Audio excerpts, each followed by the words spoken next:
2025 can be considered a successful year for Trinidad and Tobago in sport, despite disappointments in cricket and the heartbreak of the qualifying campaign for the 2026 FIFA World Cup.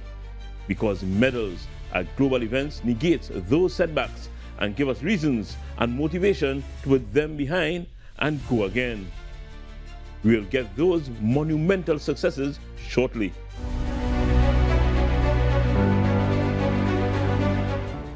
As I indicated, it was a year of heartbreak, history, and hard-earned hope for West Indies cricket in 2025. From crushing defeats to moments of brilliance, both men's and women's teams experienced the full spectrum of sports. But even after the bruises, there were signs that the West Indies still have that fighting spirit. Trinbago Knight Riders and the Red Force Divas were two bright spots in regional cricket. Here's a look back at the year that was. For West Indies cricket, 2025 was a year of extremes. It started in the shadows of disappointment, the men still locked out of major ICC tournaments, and the women scrambling to qualify for the Cricket World Cup. But by year's end, there were reasons to believe again. The men began their campaign in Pakistan, bowled out cheaply in Multan on spinning pitches. But they fought back in Karachi, sealing their only test win of the year, a reminder of their potential in tough conditions. White ball cricket brought rare highs and familiar lows. In Ireland, Casey Carty smashed a career-best 170, lifting the West Indies to one of their highest ODIs totals ever. But any momentum was short-lived. Against England, Australia and India, the team was overpowered. Heavy defeats, including a historic collapse for 27 all-out against Australia at Sabina Park, cast a long shadow. Even the T20 format didn't offer much respite. Australia swept the 5-match series, and former captain Nicholas Pooran retired from international cricket, leaving a huge void. But there were glimmers of resistance. In the Caribbean, they stunned Pakistan in the ODI series, winning 2-1, their first against that opponent since 1991. Jaden Seals' 6 for 18 in the decider was a standout. Then came Bangladesh, where the West Indies scripted history of a different kind. In the second ODI, they became the first team to bowl all 50 overs using spin and later clinched the T20 International Series 3-0 with contributions from Shea Hope, Alec Athanaze, Roston Chase and Akeem Auguste. New Zealand closed the year. The T20 Internationals and ODIs slipped away, where the first test at Hagley Oval delivered a moment of magic. Chasing a near-impossible 531, the West Indies batted for survival, not victory. Justin Graves' unbeaten 202 turned the match into a draw and became one of the proudest rearguard efforts in modern West Indies history. It wasn't a win, but it felt like one. For 4.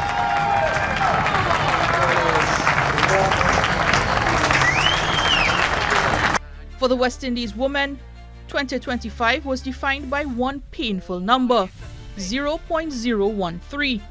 That was the margin, just 0.013 on net run rate, by which they missed out on qualification for the ICC 2025 Women's Cricket World Cup in India.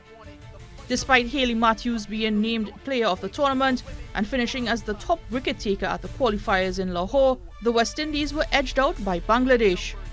Back home, they bounced back to win a T20 International Series against South Africa 2-1. But their tour of England was punishing. A 3-0 sweep in both T20 Internationals and ODIs, including a heavy defeat in Worcester, exposed the growing gap. For the Trinbago Knight Riders, 2025 was a comeback story. Led by new captain Nicholas Pooran, the veterans roared back to claim their record-extending 5th CPL title, their first one in 5 years and their first one outside Trinidad and Tobago. Pooran, along with Colin Munro and Alex Hales, powered TKR through a strong group stage.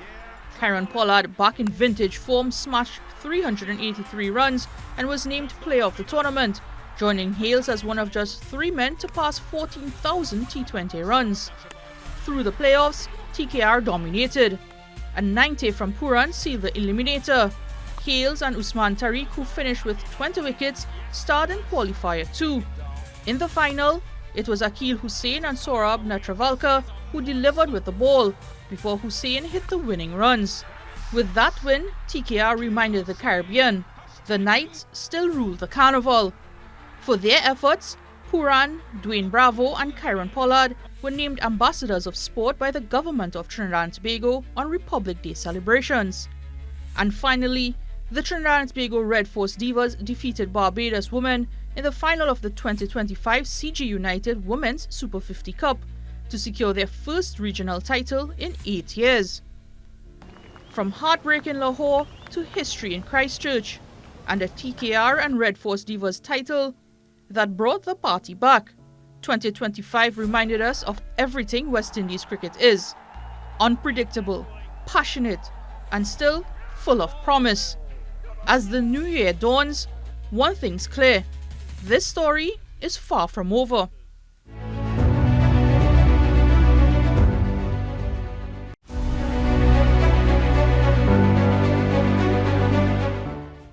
In 2025, it's safe to say that we've witnessed an era of dominance in local professional football by the Trinidad and Tobago Defence Force. The Tetron men, led by club director Ryan Otley, it was a year that saw the Defence Force win a domestic double along with qualification to the region's premier club tournament, the 2026 CONCACAF Champions Cup. Tonight, we take a look at their first honour of the year, their undefeated run to the Trinidad and Tobago Premier Football League title, a feat that was achieved with 4 games to spare under then head coach Denzel Theobald. It was first versus second in the final game for matchday 18 in the Trinidad and Tobago Premier Football League when the Defence Force met MIC Central FC Reboot at the Kenco Ground Police Barracks on Sunday, with the military men some 10 points clear of Central going into the encounter. An encounter which got off to a frenzied start. John Paul Rochford came closest in the first half with one of his specials for Central as they increased the tempo on the Army, but this curler kissed off the upright. And they went in all at nil at the half-time break. 6 minutes into the second half, the Defence Force grabbed the lead as the Central defence lapsed and allowed Justin Garcia to get a step and not in the opening goal of the Curtis Gonzalez free kick. The league's leading marksman, Kevin Molino, was aiming to make it 2-0, but Jabari Bryce kept out his rasping drive. Central had their chances at the equaliser, but nearly was always the end result. In the end, it would be the Defence Force Football Club holding on to the 1-0 win versus Central FC, and that 3 points means they cannot be caught at the top of the table even with 4 games remaining. And that knowledge sparked celebrations at the barracks, with the Trinidad and Tobago Football Association President Kieran Edwards joining the victors for those celebrations.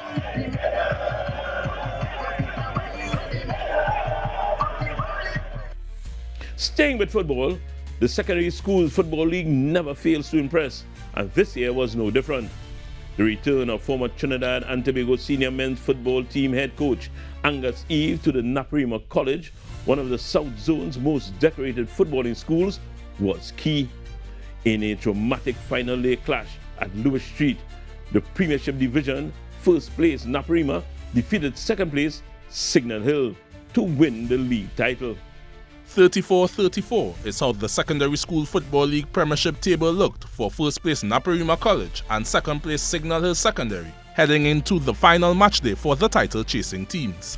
For Naparima, it was a chance to capture their first title since 2019, while for Signal Hill, who was sitting mid-table just some weeks ago, had an opportunity to achieve an impressive comeback from behind win. Only a draw would prevent the title from landing in the hands of the two competing teams.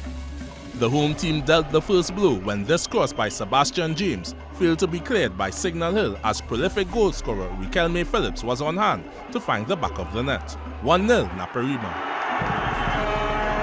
There was more delight for Naparima when a well-executed free kick routine was finished off by James. The lead extended to 2. Despite taking the lead, head coach Angassi reminded his troops to stay switched on. And that's what they did as their goalkeeper dealt with this half chance by Signal Hill. Advantage Naparima, who went in 2-0 up at the interval. Things seemed to be all going the way of Naparima in the second half until Kyle James was brought down on the edge of the box, resulting in a penalty for Signal Hill. Ravian Marshall gave his team a lifeline when he converted his spot kick in the 83rd. It was too late for the Tobago team as Naparima College left Lewis Street 2-1 winners, causing mass celebration for the Naps faithful. That result confirmed Naparima College's place on top of the Premiership standings as they finished with 37 points. St. Benedict's misses out on the title by 1 point on 36, while Signal Hill ended third with 34 alongside 4th place Presentation College San Fernando. Last season winners Fatima College finished in 5th position. Well, it's a great feeling for the boys. I mean, it's been some years I haven't been in this league, and I've met a really great bunch of kids here, and they work very hard throughout the season, and all the people at Naparima. I want to thank the staff, all the members of the staff. They were brilliant. I couldn't do this on my own. All the parents, the teachers, the people who supported the school for all the years that they didn't win anything, this is for all of them. The Premiership champions would then go on to clinch the Coca-Cola Intercol South Zone title with a dominant 4-0 win over rivals Presentation College San Fernando.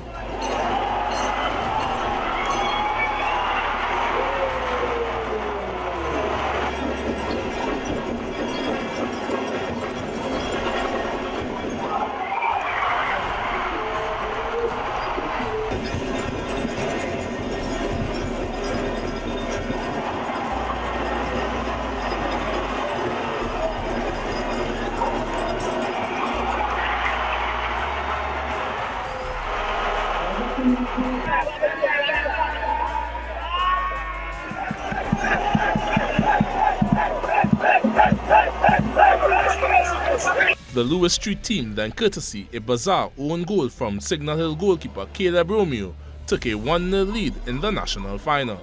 That proved to be the final score over the Tobago Zone team as Naparima College won the National Coca-Cola Boys Intercol title. Moving on to the award ceremony, Minister of Education Dr. Michael Dowlat and SSFL President Mariri Gonzalez honored runners-up Signal Hill for an impressive season. Up next to receive their medals was the treble winners Naparima College. For his brilliant performance, Naparima's Jacob O'Reilly was named Player of the Match.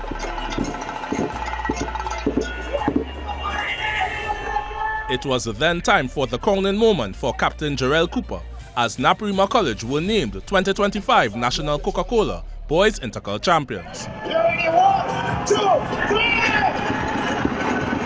Adrian Lazar, TTT Sport. We can't speak about football in 2025 and not mention the Trinidad and Tobago senior men's team. Under the guidance of head coach Dwight York, TNT launched an aggressive charge to qualify for the 2026 FIFA World Cup in the final round of CONCACAF qualifying. Ultimately, TNT came up short and were unsuccessful. But along the way, it brought us many memories, and some would even say renewed hope in the senior men's program. Here's Adrian Nazar. Trinidad and Tobago kicked off the final round of their World Cup qualifying campaign when they hosted Curacao at the Hazy Crawford Stadium. What was supposed to be a match that kick-started TNT's World Cup dreams ended in a night of frustration in Port of Spain. The team created a host of chances but were unable to breach the goal of Curacao. TNT ended the night with 1 point. Up next for Dwight York's men was a trip to the office in Kingston to face group favourites Jamaica, who were coming off a 4-0 win over Bermuda. TNT thought they opened the scoring courtesy Levi Garcia, but after a VAR review, the forward was judged offside. This few minutes, Trinidad and Tobago have gotten in good positions, but Levi Garcia and his team went on to rue that mistake, going 2 goals down by the 57th-minute mark. Jamaica, just a bouncing ball and put away! Forward Lemby Kisa somehow is able to keep it. Dixon lifting it ahead. Catamarteri bouncing through. Russell scores! The TNT skipper thought he pulled the goal back, but just like the first half, his goal was overturned for offside. And one back for Trinidad and Tobago. And offside is the call. No goal. Levi went on to score a hat-trick of offside goals as he was denied again in the 72nd. And he has a hat-trick of offside goals. TNT went down 2-0, only registering a single point after their opening 2 matches. Needing a victory, TNT would find the formula when they traveled to Bermuda. Dwight York's attackers showed their worth as Dante Seeley and Tyrese Spicer gave TNT a 2-0 lead inside the first half hour. Garcia, 1v1 against Dwight to the byline, across and Spicer tucks it in. Take that back. An impressive 5-0 win. Oh, given away. Spicer in the clear. Spicer, can he finish? 2-0. In the second, US-based defender Kobe Henry secured his team's first 3 points of the group in a match that they needed to win. Has been completed and referee Luna has pointed for 90 minutes. Trinidad and Tobago, in a must-win situation, has come into Bermuda. Dwight York and Coach Finley embrace in midfield. After rescuing another point in a 1-1 draw away to Curacao thanks to Spicer, TNT found themselves third in Group B on 5 points, 4 points off first place Curacao and 3 off second place Jamaica. The national team needed to win their final 2 matches to keep their hopes alive.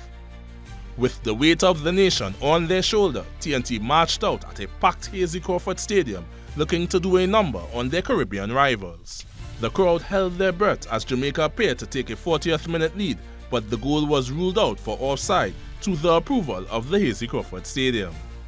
With TNT pushing forward for a goal and dominating the match, Jamaica, who didn't create a single chance, scored off their one and only shot on target. 1v1, Ronaldo Cephas left Andre Raymond on the ground to open the scoring.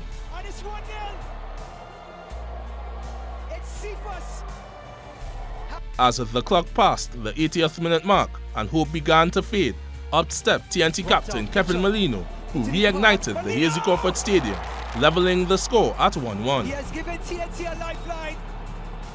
However, it was too little, too late. The match ended in a tie, putting an end to TNT's FIFA World Cup dreams. Despite falling short, York believes that there are great things to come from this group of players. You know, I know people might think otherwise, but you just have to look at the numbers. I do say to everybody to look at the numbers. I think Jamaica would say they're fortunate to come away with a point again tonight.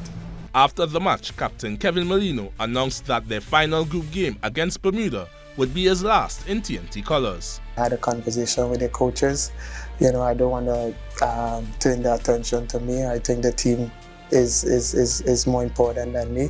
But I think when you look at everything, there's 5 more years to qualify for a World Cup, and my dream have always been to wear this badge with pride and also do something great for Trinidad and Tobago. And for me, I think the way I put myself under significant pressure or to provide for Trinidad, I think I'm not going to say I fail, but I continue to learn, I continue to grow, and you know, I think Tuesday going to be the last I will wear the red, white and black again. The final home match versus Bermuda saw a host of changes as TNT hoped to end the campaign on a high. Despite taking an early lead, it was a lackluster performance by TNT, and they would go down 2-1 before Nathaniel James rescued a point as the match finished 2-2 at the Hazy Crawford Stadium, bringing an end to the campaign. And in the back of the net, Bermuda goes ahead. So Bermuda coming back. And now the 1-1, and in the back of the net! Nathaniel James gets one back! Along with captain Kevin Molino, goalkeeper Marvin Phillip also bid farewell to the national team after the match. Adrian Nazar, TTT Sports. While Trinidad and Tobago's 2026 World Cup dreams ended for the men, there's a lot to play for in the upcoming year for women's footballers as they eye Brazil 2027. However, things did not appear that promising in the beginning. Trinidad and Tobago women got off to a great start in their 2027 World Cup campaign with a 5-0 drubbing of Barbados in Bridgetown on December 1st. Competition will get a little more testy in 2026 for the ladies in the CONCACAF Women's Qualifiers, away to Honduras on March 3rd before hosting El Salvador 6 weeks later on April 16th. In round 1 of matches in Group F, 6 group winners will advance to join the seeded teams Canada and the United States in the 8-team CONCACAF Women's Championship, which will serve as the Confederation's qualifiers for both the FIFA Women's World Cup Brazil 2027 and the 2028 LA Summer Olympics. Looking back at the beginning of this year, TNT women's football appeared to be stagnant, with a long and uncertain delay to the start of the Women's Football League, which had been dormant since the middle of 2024. Wolf, as it is affectionately known, finally kicked off a 6-month season in January, the longest season in memory. The league featured 12 teams with 2 powerhouses, the Defence Force and Club Sando FC, leading the title chase. The league also saw the return of some stalwarts who hadn't graced domestic football fully since their teenage days, as in the case with Victoria Swift. And later in the season, Kenya Cordner. Defence Force were the dominant unbeaten team as their men in the Premier League, but fell short to Club Sando in the title decider. Sando had recently hired new coach Angus Eve. That was July, and then Defence Force took the Invitational Wellness Cup over Grenada in August.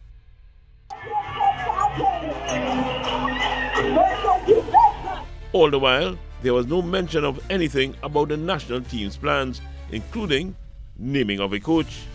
National midfielder Asha James spoke out on social media in June, sharing her frustration, saying amongst other things, "It's as if we don't exist."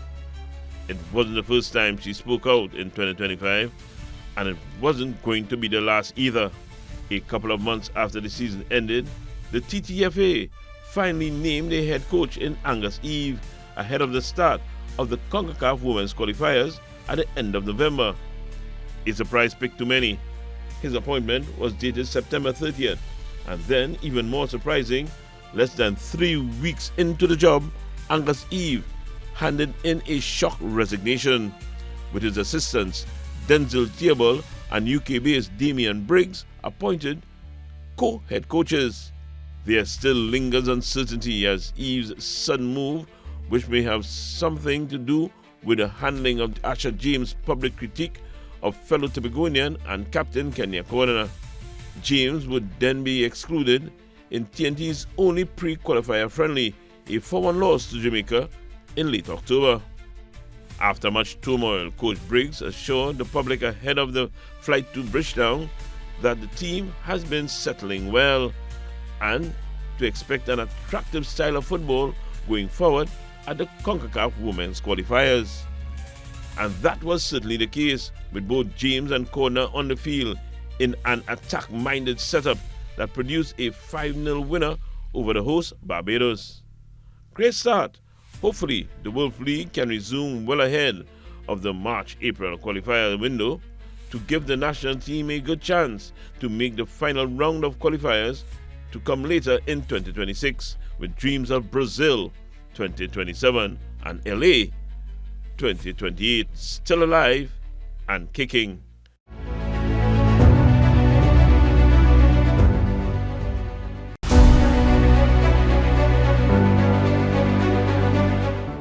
He is quietly becoming one of Trinidad and Tobago's most medaled athletes, with 3 Paralympic medals and records to his name. Akeem Stewart added more silverware at the 2025 World Para-Athletic Championships in India. Having won his first para-athletic medal in 2015 in Qatar, Akeem Stewart has been a true titan in para-athletics. Over the last decade, he has racked up medals in both Paralympic Games and Para-Athletic Games, so much so, he is now expected to bring home a medal at any international event. So the pressure was on for the 33-year-old from Canby in Tobago as he trained all year for the 2025 World Para-Athletics Championships in New Delhi, India. As in the past, he noted his struggles on social media about his trials to find adequate training facilities in the build-up. Nevertheless, he persevered, and on Friday, October 3rd, the Scarborough Secondary alumni lined up in the F44 discus final. Stewart fell a little short of the 60-meter mark with his season's best distance of 59.64. That was good enough for silver, as Colombian Andres Mosquera Nera had a 60.26 meters effort to win gold. Great Britain's Dan Graves, with his throw of 52.42 meters, rounding off the top three. With all that success, it's easy to lose track, but that was his fourth World Paralympics Championship medal, having captured F44 javelin and F44 shot put gold in London in 2017, and F44 discus bronze in Doha in 2015. Stewart admitted on his return to TNT that he was not in his best of health at the games but knew he had to perform. His latest exploits in New Delhi came less than a month after Keyshawn Walker's golden performance in the men's javelin at the World Championships in Tokyo, where Jareem Richards also got silver in the men's 400 meters. Akeem has 3 Paralympic medals as well, and as he has proudly stated, he is the holder of 3 Paralympic world records in the F43 class. But we cannot document Akeem's success without a salute to his longtime coach, Wade "Baby" Franklin, who shaped his career and life as many others from Tobago. Franklin died on November 24th at the age of 63. Akeem, reflecting, stated, quote, "A great coach is hard to find, but impossible to forget. You were more than a coach to me. You were a light, strength, and hope. You changed lives with your dedication, your kindness, and your belief in people. Your influence on my journey has been immeasurable, and I will carry your lessons with me wherever I go. A good coach can change a game, but a great coach can change a life. Thank you for believing in me when I didn't believe in myself, and for caring enough to be hard on me. LA 2028, I'll bring your dreams alive. You will surely be missed forever." End quote. We say thank you to Coach Franklin for his service, and we look forward to your success in 2028, Akeem Stewart. They say that there's nothing which unites people quite like sports. This was evident in 2025, which brought us some amazing moments. Keyshawn Walker winning gold at the World Championship 13 years after his Olympic triumph was one of those moments that surely reminded the people of Trinidad and Tobago about the true power of sports. And of course, we cannot forget the man they call the Dream. 13 years ago, a 19-year-old Keyshawn Walcott won gold at the 2012 Olympic Games in London, England, with a throw of 84.58 meters, a new national record at the time. That accomplishment carved the Toco native's name into Trinidad and Tobago sporting history, winning this country's first field event gold medal. Fast forward to 2025, Trinidad and Tobago celebrated a banner showing at the World Athletics Championships when Walcott captured his first ever world title in the men's javelin.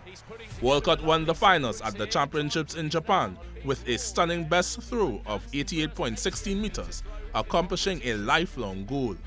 It feels great, man. It feels great. Like, it's been a long 13 years. Like, just being persistent. Like, I always, like, since 2016 has been my last time on the podium. And the World Championship medal has always been out of my reach. But finally tonight, I've gotten it. And, like, I couldn't be more happy. Like, I'm grateful to be able to deliver this medal for my country. Walcott wasn't the only TNT national to leave Japan with a medal. Sprinter Jareem "The Dream" Richards won silver in the men's 400-meter final. For the second straight year, Richards had an impressive showing in a global 400-meter final to shatter a national record. The sprinter clocked a time of 43.72 seconds.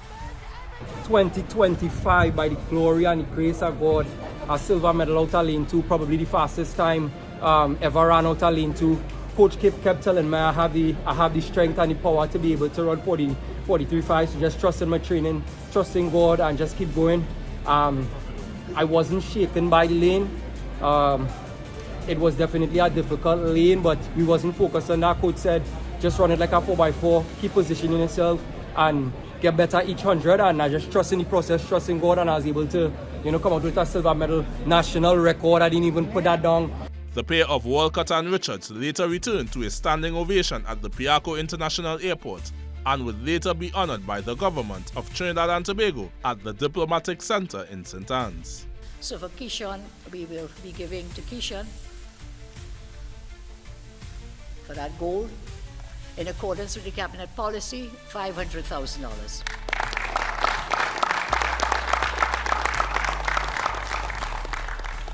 We propose to rename the Northeastern Regional Multipurpose Sport Facility in Sandy Grande the Keyshawn Walcott Multipurpose Sport Facility.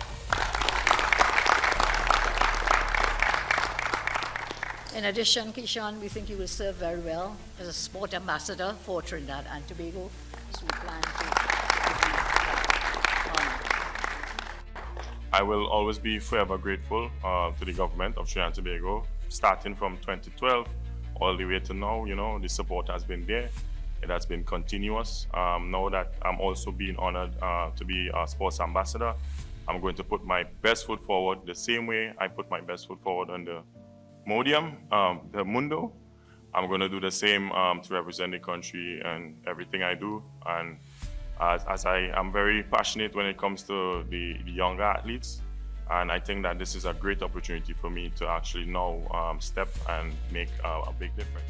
Congratulations once again to Keyshawn Walcott and Jareem Richards for a stellar 2025. Adrian Lazar, TTT Sport. That's it for 2025, and we have a lot to look forward to in 2026.